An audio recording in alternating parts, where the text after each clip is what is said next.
Bonjour et bienvenue dans The State of the Union. Je suis Stefan Grob à Bruxelles. Après une année 2020 cauchemardesque, la nouvelle année devrait apporter du calme et de la stabilité, comme le bon déroulement des vaccinations ou l'assouplissement des confinements. Mais ce n'est pas tout à fait le cas. En Italie, un petit partenaire de la coalition gouvernementale a déclenché une crise politique. Il s'oppose à la façon dont sont dépensés les quelques 200 milliards d'euros destinés à l'aide aux victimes de la pandémie. Matteo Renzi, ancien Premier ministre et leader du parti Italy Alive, a accusé le Premier ministre Giuseppe Conte de prendre des décisions unilatérales. Il a retiré ses ministres du gouvernement. Ceux qui veulent arrêter la machine démocratique au nom de la pandémie n'arrêtent pas la pandémie. Ils arrêtent la liberté. Ils n'arrêtent pas le virus, ils arrêtent la politique. Ils n'arrêtent pas la contagion, ils arrêtent la démocratie. En parlant de crise, aux États-Unis, les troubles politiques qui ont suivi la violente attaque du Capitole par une foule de partisans trumpistes ont atteint un nouveau sommet. Donald Trump a maintenant mérité la distinction douteuse d'être le premier président américain à avoir été visé 2 fois par une procédure de destitution. Une majorité bipartisane à la Chambre des représentants a déclaré Donald Trump coupable d'incitation à l'insurrection violente. Aujourd'hui, de manière bipartisane, la Chambre a démontré que personne n'est au-dessus des lois, pas même le président des États-Unis. Le comportement de Donald Trump a aussi suscité de fortes réactions en Europe. Le ministre luxembourgeois, Jean Asselborn, l'a qualifié de pyromane, qui doit être poursuivi en justice. Conscient du dégoût des Européens, le secrétaire d'État américain, Mike Pompeo, a annulé en dernière minute un voyage prévu en Belgique et au Luxembourg. Mike Pompeo est l'un des plus fidèles alliés de Donald Trump et il est déterminé à exécuter le programme America First jusqu'au tout dernier moment, même si cela implique de poser des mines dans la politique étrangère du gouvernement Biden.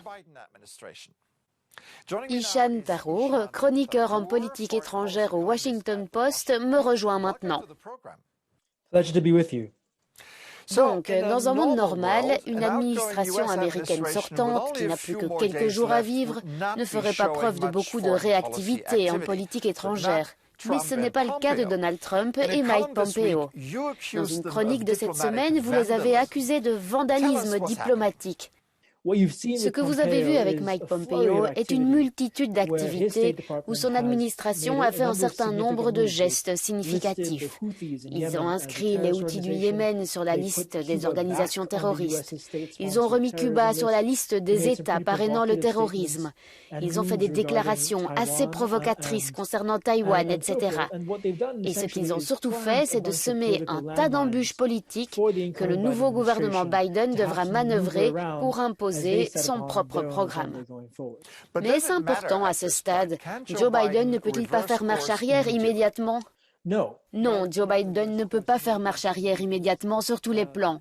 Ces désignations du département d'État peuvent être annulées ou inversées, mais elles nécessitent tout un certain nombre de procédures avant d'être annulées. Et donc pendant ce temps, surtout dans le cas des Houthis au Yémen, cela complique vraiment les efforts des organisations humanitaires qui apportent de l'aide à un pays ravagé par la famine et la maladie. Et lorsqu'il s'agit d'autres fronts, ce qui va se passer, c'est que les efforts de Joe Biden pour faire marche arrière auront un coût politique à Washington.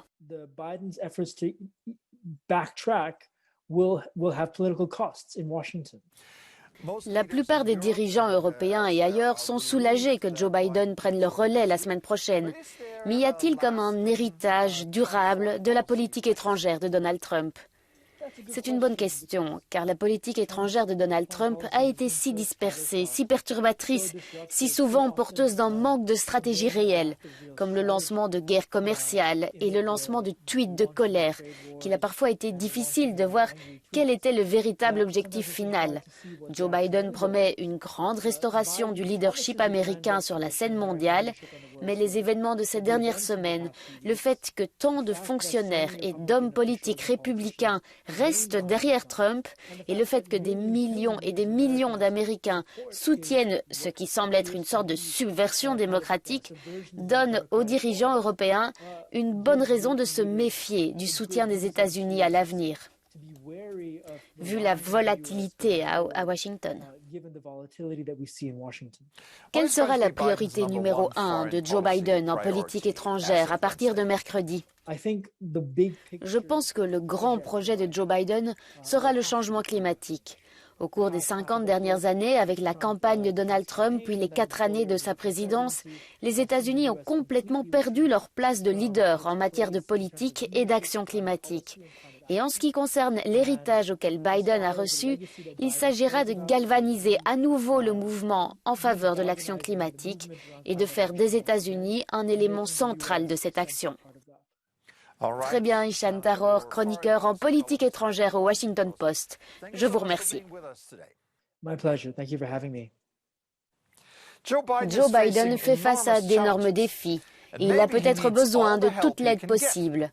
Comme ces villageois de l'ouest de la Bulgarie qui sont descendus dans les rues cette semaine pour éloigner les mauvais esprits. C'est une vieille tradition du Nouvel An orthodoxe où les danseurs frappent des tambours et agitent des cloches en cuivre autour de feux de joie. Cette année, les autorités sanitaires ont permis aux habitants de poursuivre leur tradition malgré la pandémie. Après tout, la fête populaire consiste à prier pour des jours meilleurs.